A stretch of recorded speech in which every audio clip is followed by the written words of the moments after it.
प्रश्न ये है कि अलोकाकाश में भी आकाश स्थित होने के बाद भी वहां पर काल द्रव्य का परिणमन किस रूप से होगा, क्योंकि वहां आकाश अलोकाकाश में तो सिर्फ एक ही द्रव्य है आकाश, तो वहां पर तो काल द्रव्य का परिणमन किस प्रकार से होगा। हाँ नहीं, हाँ प्रश्न ये है कि आलोक आकाश में एकमात्र आकाश द्रव्य है, अन्य द्रव्य नहीं है।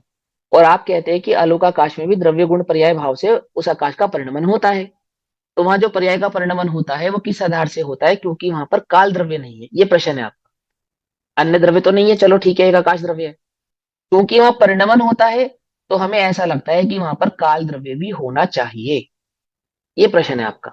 तो उत्तर यह है कि इस लोक में भी जो परिणमन होता है वो काल द्रव्य के आधार से नहीं होता है। काल द्रव्य के आधार से तो इंगित, चिन्हित या पहचाना जाता है, कहा जाता है ना। उदाहरण के तौर पे अपनी कक्षा अभी पूरी हो गई, हो गई तो कैसे हो गई, इस समय हो गया था इसलिए पूरी हो गई। तो क्या कक्षा समय के कारण पूरी हो गई, इस समय के कारण पूरी नहीं हुई है।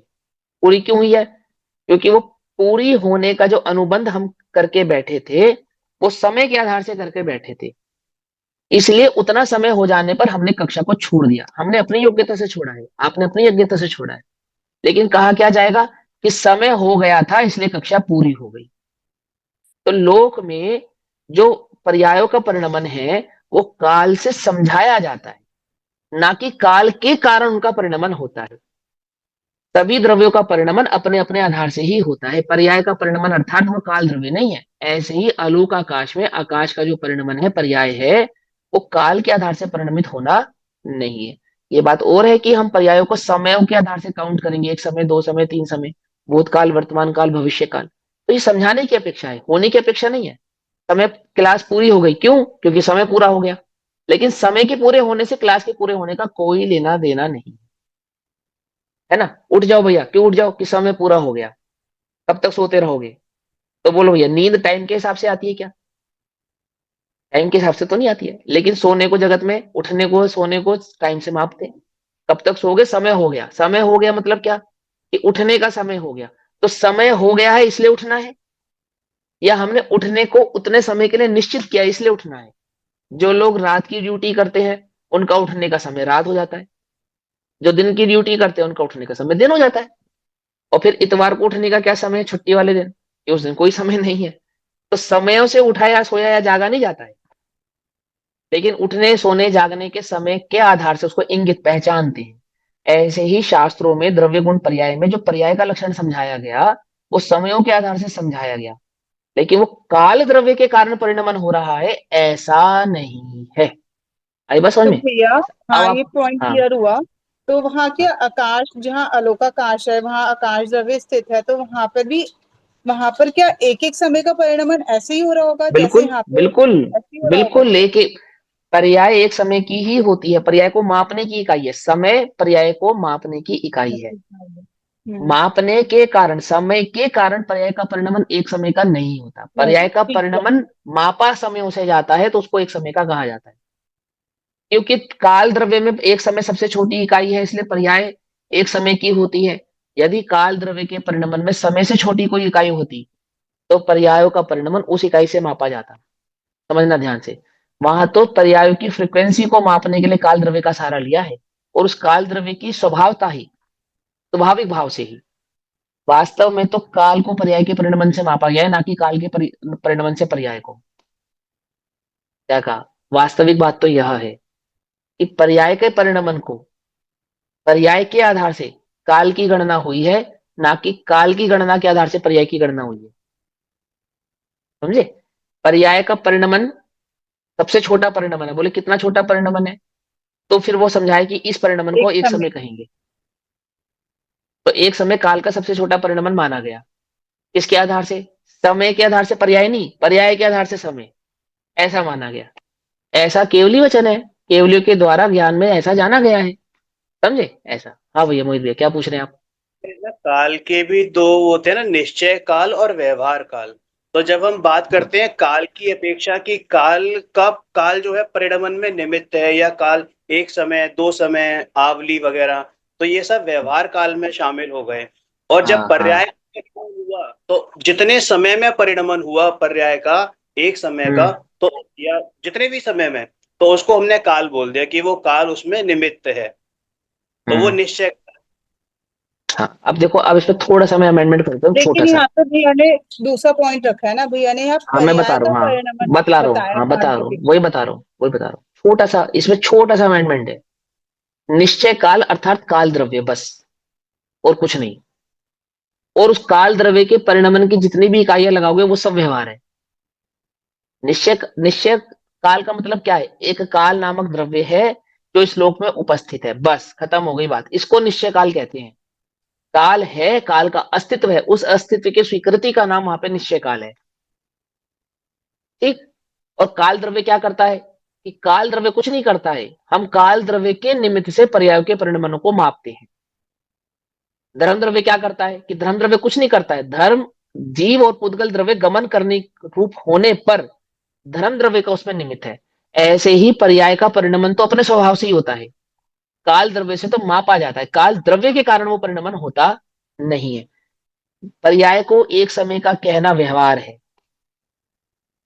क्या कहा? क्यों भैया, क्यों व्यवहार है? क्योंकि आप पर्याय को एक आमुख द्रव्य के निमित्त नैमित्तिक संबंध के योग से दर्शा रहे हो, बतला रहे हो। वो तो बस वही है, ये निश्चय है। जीव जीव है, पुद्गल पुद्गल है, धर्म धर्म है, अधर्म धर्म है, आकाश आकाश है, काल काल है। ये निश्चय है। उसके अस्तित्व भाव का नाम है। और उन अस्तित्व को एक दूसरे से इंगित करना, इसका नाम है व्यवहार। ठीक, ऐसा। और बताओ।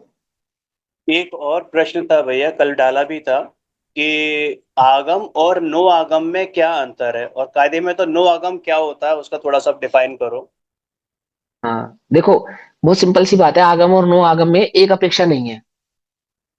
एक अपेक्षा से नो आगम का अर्थ नहीं। अभी नो आगम को नमस्कार करेंगे प्रवचन सारजी में, आगे प्रवचन सारजी में गाथा आएगी कौन नो सी आगम को बात है? नमस्कार करने की। गाथा नंबर मुझे एकदम से एग्जैक्टली याद नहीं है, बट हाँ ये पक्की बात है कि प्रवचन सारजी में गाथा आती है जिसमें नो आगम को नमस्कार किया जाता है। आई थिंक 240 से 300 नंबर की बीच की गाथाओं के बीच की कोई गाथा है वो, 47 48 49 50, ऐसी कोई गाथा गाथा हो, है ना? 50 51 ऐसी कोई गाथा है वो। अब देखो भाव सुनो समझे। सबसे पहले आगम किसको कहते हैं? कि केवली कथित भाव को, धर्म को, दिव्य ध्वनि को या प्रवचन को आगम कहते हैं। भगवान के द्वारा केवल ज्ञान में जो वस्तु स्वरूप जाना गया, उस वस्तु स्वरूप के प्रतिपादन का नाम है आगम। ठीक है ना? अब कहते हैं कि उस आगम में क्या आता है? कि उस आगम में जीव के कल्याण की बात आती है। तो जीव के कल्याण की बात क्या है? कि सम्यक दर्शन, ज्ञान, चरित्राणी, मोक्ष मार्ग, ये तीन बातें हैं, उसके अंदर अन्य कोई बात नहीं है। कि ये जीव सम्यक दर्शन प्रकट करे और सम्यक दर्शन को प्रकट करके संसार का अभाव करके मुक्ति को प्राप्त कर ले। और सम्यक दर्शन को प्रकट करने का उपाय क्या है? कि सम्यक दर्शन को प्रकट करने का उपाय है निज चैतन्य ज्ञायक भाव को जानना, पहचानना, उसमें रम जाना, जम जाना, बस। ये तो सारा का सारा हो गया आगम। अब इतने भाव से अलग जितना भी भाव है वो सारा का सारा नो आगम है। जैसे आपने सुना होगा कषाय और नो कषाय, सुना है ना एक शब्द? तो कषाय किसको कहते हैं? कि अनंतानुबंधी प्रत्याख्यान, अप्रत्याख्यान और संजरण को तो कषाय कहते हैं। और उन कषायों के साथ प्रवृत्ति करने वाली अन्य जो भाव हैं 25 कषाय, उनको नो कषाय कहते हैं। ऐसे अपने कर्मों के संदर्भ में भी सुना होगा, कर्म और नो कर्म, सुना नहीं सुना? तो अर्थात जो मूलतः कर्म नहीं है परंतु कर्म के संयोगी भाव हैं, उनको नो कर्म, किंचित कर्म या ईशत कर्म कहते हैं। ऐसे ही जो मूलतः कषाय नहीं है परंतु कषाय की सहयोगी भाव है, उनको नो कषाय कहते हैं, किंचित कषाय या नो कषाय कहते हैं, थोड़ी कषाय कहते हैं। ऐसे ही आगम के साथ जो मूल आगम तो क्या है? एक निज चैतन्य ज्ञाय भाव को जानो, पहचानो, रम जाओ, जम जाओ, संसार का भाव करके मोक्ष हो जाए, बात खत्म। ये तो मूल आगम है। और इस आगम के साथ सहवर्ती करने वाला जितना भी भाव है, जिसमें संसार में चार गतियां, 84 लाख योनियां आदि आदियों का वर्णन समझाएंगे, जी के सुख दुख को समझाएंगे, उसमें वर्तमान योग आदि के भावों को भी समझाएंगे, आमुख जी यहाँ गया वहां गया, 24 तीर्थंकरों के पुराण आदि के भावों को भी समझाएंगे, 8 कर्म 9 प्रकृतियां आदि भावों को भी समझाएंगे, 148 प्रकृतियां भी समझाएंगे। ये सारा का सारा ये नो आगम कहलाता है। बस इतनी अपेक्षा समझ लो। आप जब उसका पूरे भाव को पढ़ोगे तो वहां इतनी सी बात जानोगे कि सम्यक दर्शन, आत्मानुभव, आगम, और उस आत्मानुभव के साथ सहकारी भाव जितना भी परिणाम है सारा का सारा नो आगम, यानी किंचित आगम या नो आगम। ऐसा वहां नो आगम की प्ररूपणा है। ठीक है ना? समझ आई बात? ऐसा, चलो। और मतलब ये अनम्यूट करो, अनम्यूट। कर्णानी का जो भाव है, चरणानी कर्णानी आदि के जितने भी भाव है सारा नौगम में आ जाएगा। आगम के ही भाव हैं, लेकिन इनको कथनचित एक अपेक्षा से नो आगम ऐसा भी कहा जाता है। ये मैं तो जैन कोश में भी देख रही थी, भैया ने प्रश्न पूछा था ना, उसके बाद मैंने जैन हाँ कोश जी। में भी देखा था, इसमें द्रव्य द्रव्य नो हाँ, द्रव्य आगम भाव ऐसा कुछ। असंख्यात, मैंने लोक प्रमाण भेद भी हो सकते हैं और कई सारी अपेक्षाएं हैं नो आगम को बतलाने की, पर मैंने आपको ओवरऑल भाव समझा दिया। ओवरऑल भाव इतना है उनका सबका। जब आप पढ़ोगे तो ये भाव निकल कर आएगा उसमें से, कि वो निज चैतन्य ज्ञायक भाव आत्मा को पहचानो, जानो, रम जाओ और संसार का भाव करके मोक्ष चले जाओ, ये आगम हो गया। हम्म। अब इसके अलावा इस भाव को समझाने के लिए जितनी भी मेहनत की जाएगी, जितना भी भाव समझाया जाएगा, चार गति भी समझाई जाएगी, आठ कर्म भी समझाए जाएंगे, 84 लाख योनियां भी समझाई जाएंगी, है ना, 148 कर्म हम्म। प्रकृतियां भी समझाई जाएंगी, आदि आदि। अब मान के चलो किसी जीव को जीव का स्वभाव समझ में आता है और मैं पुद्गल से भिन्न हूं ऐसा समझ में आता है, तो आठ कर्म 148 प्रकृतियां समझ में नहीं आती है, तो उसके समय दर्शन में तो कोई रुकावट नहीं आने वाली उसके। नहीं आएगी। आगम का ही वचन है ये तो। ये तो आगम का ही वचन है कि 7 नरक के अगर 8 नरक जानते हो तो उससे सम्यक दर्शन बाधित नहीं होता। 16 स्वर्ग के 14 स्वर्ग जानते हो तो उससे सम्यक दर्शन बाधित नहीं होता। सम्यक दर्शन बाधित होता है निज चैतन्य ज्ञायक भाव स्वरूप को नहीं पहचानने और जानने से। तो वो मूलतः जो आत्म तत्व है, आत्म भाव को बतलाने वाला भाव है, वो आगम हो गया। और उसके साथ प्रवृत्ति करने वाला अन्य अन्य समस्त जो भाव है वो सारा का सारा नो आगम हो गया। धवला जी में गाथा आती है कि आगम से जो बाहर है वो नो आगम है, आगम से जो बाहर है वो नो आगम है। अब आगम से बाहर क्या है, उसको तो मिथ्यात्व मानना चाहिए। तो अन्य मतियों के जो आगम है, जो आगम से बाहर है, क्या इनको हम नो आगम माने? यदि हम उनको नो आगम मानेंगे तो आगम को नमस्कार, नो आगम को आप नमस्कार करते हो, तो ये इसका मतलब आप तो मिथ्यात्व को नमस्कार कर रहे हो। हम्म। क्या अर्थ निकलना है उसका? भाव से इतना समझ में आना चाहिए कि दर्शन ज्ञान चरित्र जो मोक्ष का उपाय है, ऐसे मूल उपाय के भाव को बतलाने वाला जो भाव है वो आगम है, और उस भाव के साथ परिणत अन्य जितना भी समस्त भाव है वो सारा का सारा नो आगम है। बस। चलो और